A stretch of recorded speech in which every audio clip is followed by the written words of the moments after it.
Hi, and welcome to another episode of Take Control 360. I have a special treat for you. I had the privilege recently to sit down with Amy Schmittauer. She is the vlog boss. And we talked about her new book as well as some other topics. We had such a great interview that it went on so long, I split it into two parts. So today you'll see the first part. And another feature will show how to tackle that mountain of goals. So why don't we get started and let's talk about Amy.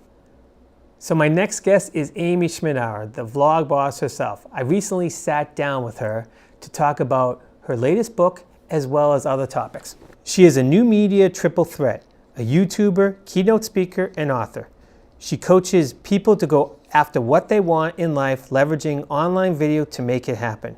Creator of the popular YouTube series Savvy Sexy Social, which boasts a global community and millions of viewers. Her first book is Vlog Like a Boss, How to Kill It Online with Video Blogging, which is available on her website and at Amazon.com. She shares her collection of strategies and tactics that help you create videos that get you the attention you deserve. So without further ado, here's part one of my interview with Amy. Welcome to Take Control 360, Amy. How's it going? It's wonderful. Thanks for having me, Dennis. Oh, thank you. You know, I've been following you for over 2 years now, so I firsthand I know all you've achieved. You've done a fantastic job. Thank you so much. I appreciate that. Yeah. So when I had the ability to interview, I said, oh my God, I want to do this. So cool. All right, cool. Here we go. Thanks for doing it. You're welcome. All right, you know what? See, I like to talk about taking control of your life, and I see that you are definitely doing that. Yeah, I don't know any other way. You are doing it. And so how do you do it? How do you keep in control? I think, what's interesting is the first time you sort of make that jump, you just continue to do it. So for a lot of people, and I think what it was for me is that you made that first decision of like, I can do this and I'm going to have to take complete ownership over it. But if I do that, then that's really cool because I can make anything happen that I want to happen. And that was me deciding to leave the job that I thought I was going to have to pursue something that I really loved. And so that happened. And then once you realize, okay, I did the thing that I said I was going to do, and I didn't have to go back, and I didn't have to, tail between my legs, kind of find another way because it didn't work. That's a really empowering feeling, knowing that something worked that I took control over. And from there, it's just sort of an infectious feeling. Like I want to make sure that I get what I want because I went after it myself. So anytime I kind of see something that would be amazing and I want to experience, or I feel like I need as a part of my arsenal or my repertoire, then I just find out how to do it because I know nobody else is going to help me unless I ask for it, but I'm going to have to be the one that's all in on it in order to make that happen. So I think continuing to go after what you want and taking control of your life just means getting focused around it and being willing to do whatever it takes. Now I know, because I've seen a video before of you doing this, you have a morning ritual. Mm-hmm. Tell me what it is. Sure. So it tends to change. And lately it's been kind of crazy because launching a book is unlike any sort of thing that you can go through. But the first thing that I do every morning is just sort of take time for myself because the last thing I want to do is be immersed in email or tweets or something like that and have other people determining how my day goes. So the first thing I do is the very first thing I do is lemon water because I feel like it's that first jolt of energy and sort of just wash my face and get ready for the day. Otherwise, my body just doesn't feel like it's ready. And it's very easy to want to just go back to bed, which we can't do. And so that just a few moments of just writing a couple sentences in my journal, drinking some water and washing my face is bare minimum of what I do for a morning ritual. Usually included in that is getting down and planning out my day, looking at what the things I need to do are before I start accepting what other people's things for me to do are, and making sure that I put that time in on my calendar if it's not already there, if I didn't plan it the night before, and going to the gym, of course, because I gotta move my body because I usually sit right here for most of the day, and that's not that good. Now, do you use any special tools for any time management? So most of the time, my time management is literally just my calendar because I believe that a to-do list is only a to-do list. Doesn't mean it's going to get done in any particular day or time. I will still try to make a list of things I'd like to get done in the day, but it's not an actual task that I'm going to attack until it's a part of my calendar. So Google Calendar is probably the most efficient tool that I'm using for my daily productivity because not only do I make sure I schedule time for the things that I need to do, but I want to keep track of that stuff and make sure that my productivity is where it needs to be. Or if I took a morning off, where am I making up for that somewhere else? That doesn't happen very often, or if I worked late into the night before, I have to remind myself the next day, don't be so mad at yourself if you feel like you're not working as hard or you're not sort of like 100% there. It's because you worked 18 hours yesterday instead of just 8 or something crazy. So, that's what I do usually is try to keep everything in a written notebook. I have a really hard time using to-do list apps. Every time I pick a new one that I think is going to work, it doesn't work. So I have been sort of I recently discovered the bullet journal procedure. And so you can go buy a bullet journal or just use the way they do things in a notebook that you have. That's been really effective for me for keeping track of all my notes and all my tasks. And so I get to write everything down, and then whatever I have to do goes into an event in my calendar. And that's how you know you're actually going to do it, because you see the time that it's going to take to do that and you show up for it. Just like I'd show up for this interview, I'm going to show up to edit a video, or I'm going to show up to write a blog post or record a podcast or whatever the case may be. It all takes time. So making sure it's in the calendar is huge. That's really how I make sure everything gets done. Oh, cool. I like that one. I like the bullet one, too. I'm going to have to look into that one. I didn't know about that. Yeah, the cool kids call it Bujo, Bujo. But it's very cool. I just think it's amazing that a company can sell a product like that, but also just tell you how to do it. They give you a tutorial video, and it's like, oh, I could just do this with a notebook I have. And they even tell you can buy the bullet journal, or you can just use a notebook you have. And I'm like, how cool of them to give me the option. I could buy their thing, but it's a really cool thing. I definitely recommend checking out YouTube videos about it. Cool. Definitely will. All right. I want to talk to you about personal brand now. Awesome. Now, anyone who sees your videos know that you have a personal brand. You are very, very unique. Pretty obvious. Okay. Yeah. That's why I keep coming back for more, because you are so unique. Thank you. It's great. So how would you describe your personal brand? Oh, that's a good question. I think I would describe it as a small business owner who is taking ownership over her life by being productive and using online tools to share the message that I feel is the most important, which is that others can do the same. They can go after the life they want, and they can leverage video to make that happen. So that's really how I would describe what my personal brand, that's how people feel when they leave an experience with me. Not only do I hear her and I want a little bit of potentially what she may have, but I can use the same tools and she can show me how to do that. And I actually feel like every time I watch something that she makes, or listen to something or read something, then I can go do that thing, because there's a lot of practicality in what I deliver as well as motivation. Now, how important do you think being unique is? I think it's important, but I don't think it's as difficult as what people think it is. It's very easy to let yourself get caught up in the fact that you're not unique because there's a million other people out there that do what you do. That's a very simple thing to just decide. But the moment that you try to take a step back and say, sure, there are other people that do something similar, but how can I differentiate myself, even if it's just slightly, so that people will remember me over someone else? Or even if they don't, they're at least going to choose me for a particular reason. There's going to be one thing about me that's going to be just a little bit different that makes them keep coming back. I think that's important. But that takes a lot of mental growth, right? Because it's very easy for anyone, just like it's easy for somebody to not wake up early in the morning as much as they want to. If there's not a clear why, then they won't do it. If you don't decide that you do have a differentiator and know what that is and keep it in mind and remind others of what it is and use it to stand out, then you are just going to be like everyone else. You are just going to be a part of the noise. So you think it, everyone else is going to think it too. As a matter of fact, they'll be busy thinking about something else because they probably won't even be paying attention to you. That's what I think it is. But it's not hard to do. You just have to make the decision. you just have to know that it's good enough. It's just too easy to decide there's everybody else is doing this, I can't do it. If you want to be the best, you just have to decide that's going to be so. And I think that's the more important thing. I think it's very important to be unique, but it's not as hard as what you think it would be. Now I have an interesting question for you. Me being old school, I would definitely want to know this question to you. Do you have an elevator pitch? No. That's what I thought. I don't. I'm just trying to think like, no, I don't. Because I don't really like the phrase that much.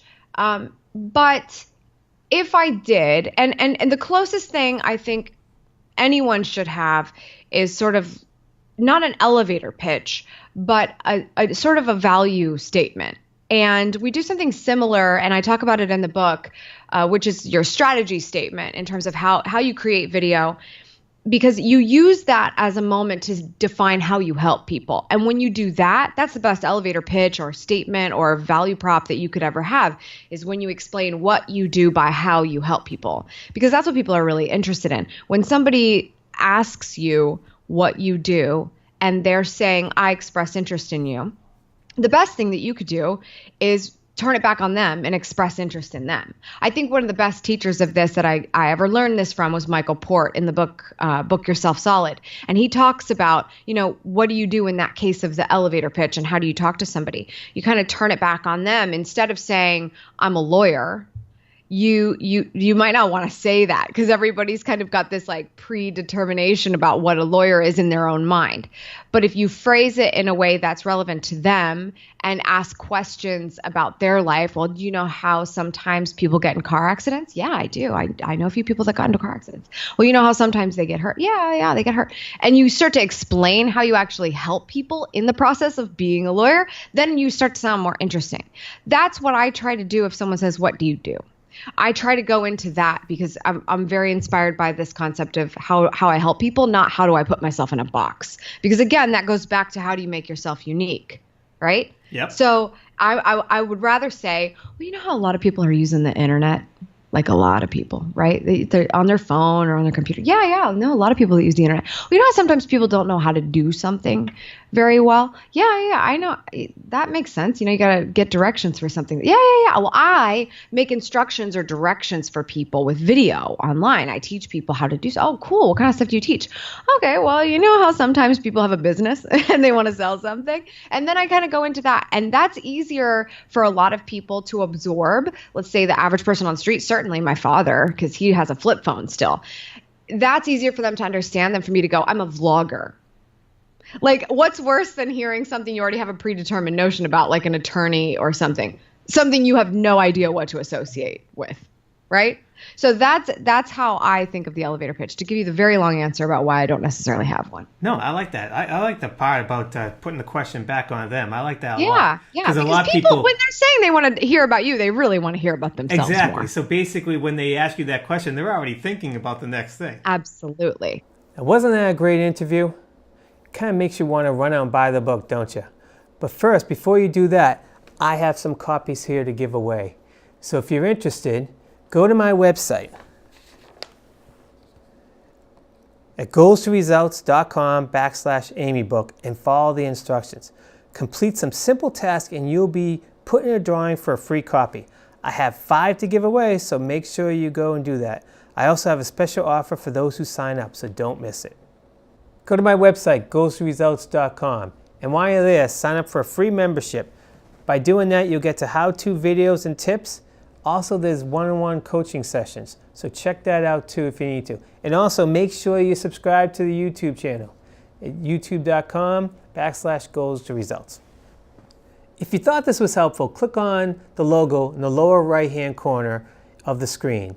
There you can subscribe to this YouTube channel.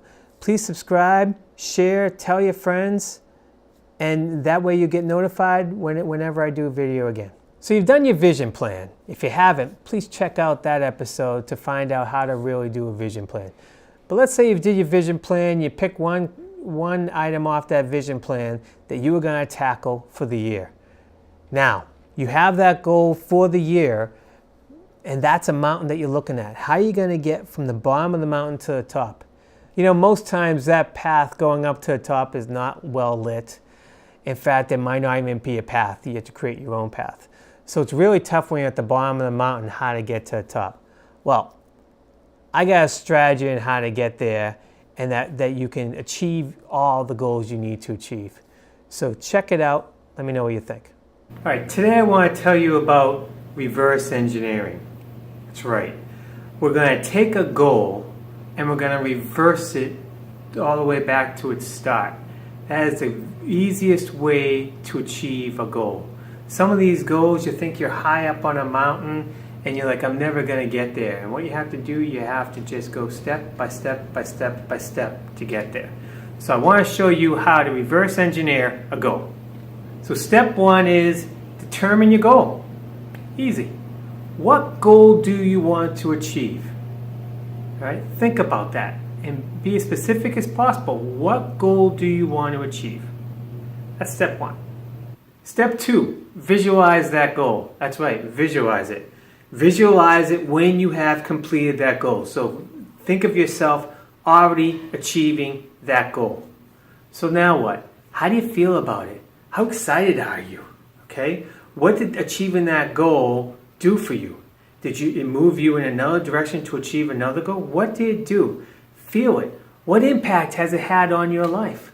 What can you do now that you didn't do before you achieved the goal? I want you to really feel it and get excited about that. That's the second step. All right, step three. So now that you have visualized it and you feel what it's like to actually achieve that goal, put a number on that goal. There's something about that goal that can have a specific number. That's what you want. You want to have a specific number. That's going to make you achieve your goal a lot easier. And it has to be one goal. Don't make it 2 or 3 numbers. One milestone. Be laser focused on that one milestone. Then you can achieve that. For example, I'll show you later about my example. My example is going to be YouTube subscribers. The amount of YouTube subscribers that I'm going to get. It's an exact amount. That's what you want. Be laser focused. All right, step 4. Now, what is the time frame of that goal you just thought of? Now, maybe what happens is that maybe it's a year out, 2 years out, 3 years out, 5 years out. Hopefully, it's not more than 5 years out.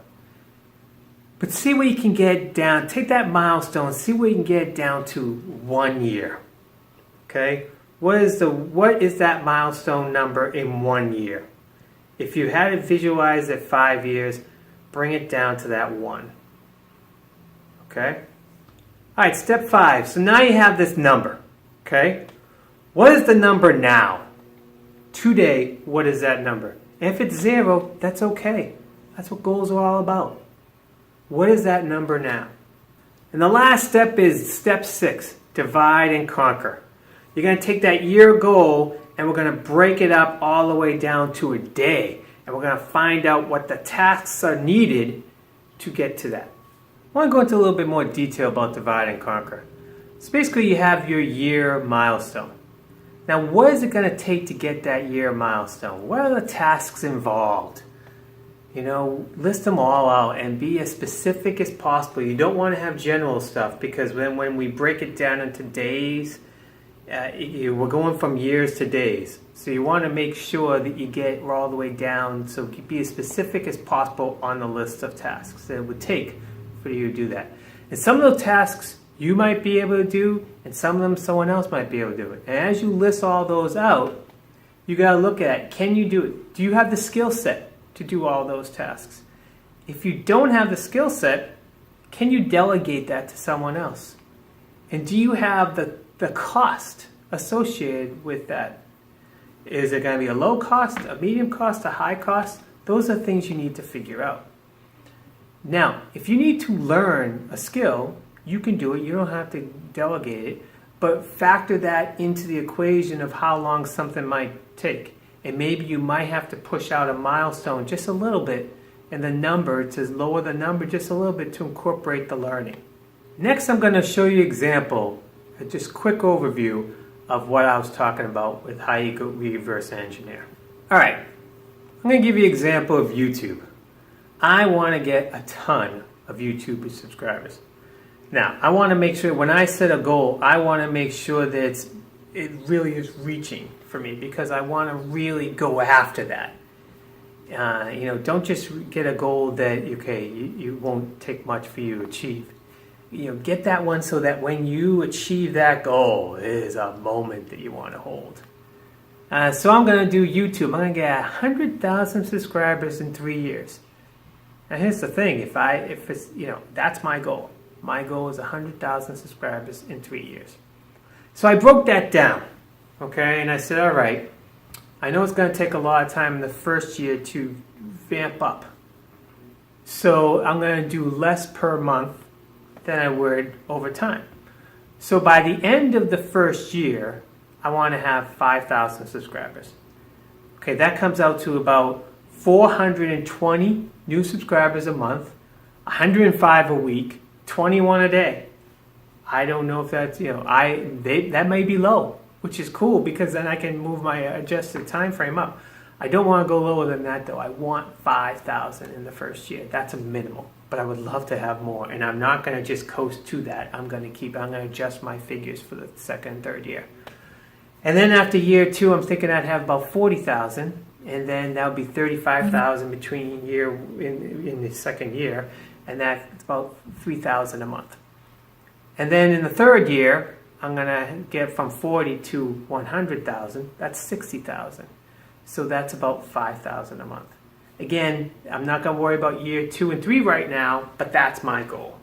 So now I look at year 1 and I want to get 5,000. Okay, and that comes down to, like I said, 21 new subscribers a day. So how am I going to do that? Okay, well, I really got to make sure there is a plan here, and you have to really be consistent. I have to make sure that I know my audience, and there's going to be some research involved, so I'm going to have to make time to do the research on the exact audience.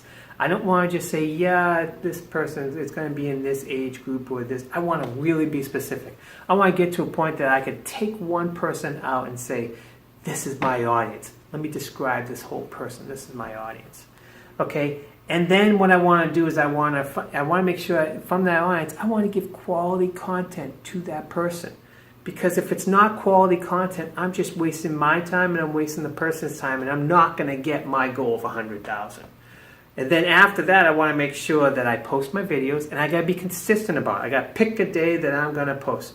So say Wednesdays, I'm going to post my video. All right. Not only do I post it, I have to engage. And then I have to just keep going on and be everywhere I can and tell the world, I have a story to tell, and I have things that can help you out, which is my number one person.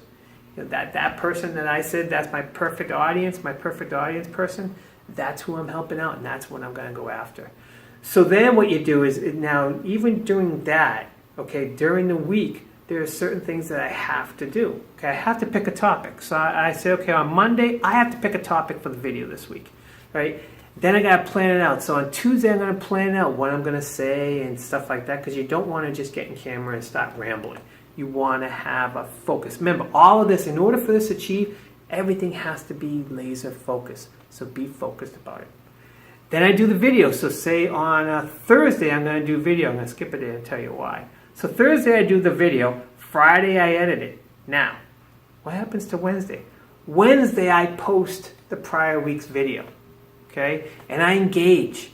So Wednesday, posting, engaging, that's what I'm doing. And that's how the repetition, I have to at least have those things every week. Now on top of that, in the beginning, I'm going to have to learn some stuff. And like I said, about my audience, I got to learn about my competition. I want to see what they're doing, and how I can be unique and how I can be better. So these are the things that give you an example of my goal that I want to achieve, and be specific as possible, and make sure you get it down to daily tasks, and then you put those tasks in your calendar. So make sure you schedule every single day a task for your goal. Make it a priority. It should be the best time of day that you do stuff. That's when you want to do your goal, because you need to be laser focused on it. So make sure you do that. I hope you liked what I said here, and I hope it was valuable to you. If it is, leave me comments below and let me know. And also, if you're not a subscriber, subscribe. Remember, I need a lot of subscribers, so I'd love to have you subscribe. Also, there's more information and behind the scenes video of me recording this video. So check it out. It's on my website, goalstoresults.com. Sign up to be a free member. Get to be a free member. With that free membership, you get to go in an area and you get to see the behind the scenes footage of some of the stuff, including the making of this video. So I hope to see you soon. Take care, enjoy your day, and reach for your goals and achieve them. Bye. A definite packed episode, don't you think? Be sure to check out my next episode so you can watch part 2 of Amy's interview. Also go to my website, goalstoresults.com. Sign up for my free membership. There you'll see some how-to videos and tips and one-on-one coaching sessions. So email me and say you want a coaching session. We'll go from there. Thanks again for watching. I hope you watch the next one. Take care. If you thought this was helpful, click on the logo in the lower right-hand corner of the screen. There you can subscribe to this YouTube channel. Please subscribe, share, tell your friends, and that way you get notified whenever I do a video again.